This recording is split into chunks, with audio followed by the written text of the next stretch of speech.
So, the Premier League have proven that they're a bunch of corrupt bastards yet again today. Let me explain why. In case you missed it, Everton and Nottingham Forest were informed that they've been charged with breaching profitability and sustainability regulations, or PSR as it's known. As per the rulebook, clubs in the top flight are permitted a loss of up to £105 million over a 3-year period, which averages out to 35 million quid a season. Unless of course you're Manchester City, then you can do whatever the fuck you want, and the two aforementioned sides are apparently guilty of this crime. In contrast, City aren't just in violation of PSR, but also have an additional 112 charges on top of that, yet haven't so much as gotten a slap on the wrist. Chelsea too have completely distorted the market by signing half the planet's footballers in the space of a year, which makes them being shite that bit funnier, and are going about their business as usual today. Now, what's really getting on my tits, apart from the obvious hypocrisy, is that this £105 million limit was set a decade ago. I mean, Jesus Christ man, 105 million in 2013 is about 200 million today in the footballing world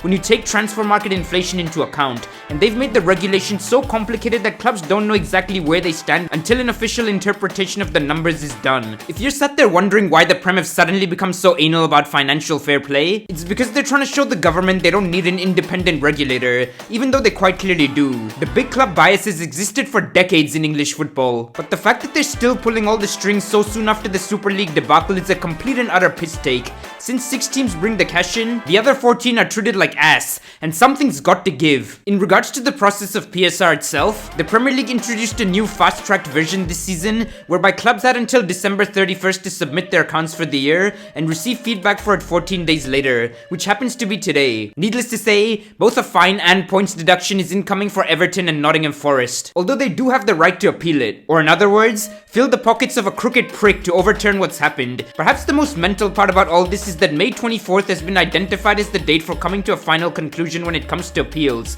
which is 5 fucking days after the league season, meaning teams could end this campaign without not only knowing their position in the table, but also what division they'll be playing in moving forward. Moving on to the clubs that have been charged. Everton have every right to feel aggrieved. They've essentially been punished for being as open and transparent as possible. If they spoke in riddles and hid behind lawyers like Man City, nothing would have happened to them. Yet not only are they the victim of a 10-point deduction, which is the largest sanction in Premier League history, but face double jeopardy in that they're being done over twice for breaches in the same time frame. Everton have made it clear that they disagree with the PSR calculation made by the authorities, who also refuse to take mitigating factors such as the war in Ukraine, which cost them a £200 million naming rights deal for a new stadium courtesy of Usmanov, into account. On the pitch, the bollocks off it has helped create a siege mentality, and hopefully Deitch can continue galvanizing his troops, because I'd hate to see such a big club with a brilliant fanbase go down, especially when the players and staff have fuck all to do with it. Forest meanwhile have been far more consolidatory in their tone, and the simple reason for that is the Brennan Johnson transfer.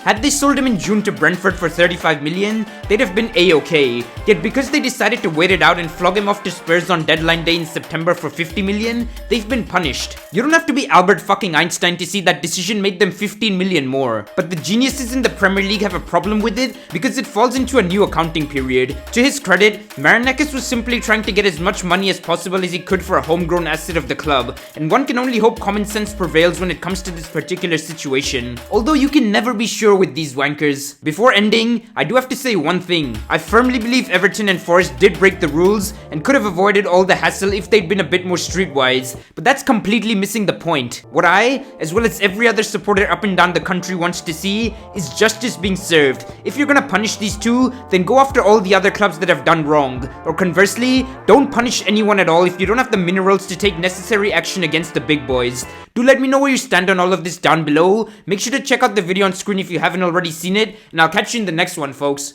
Peace.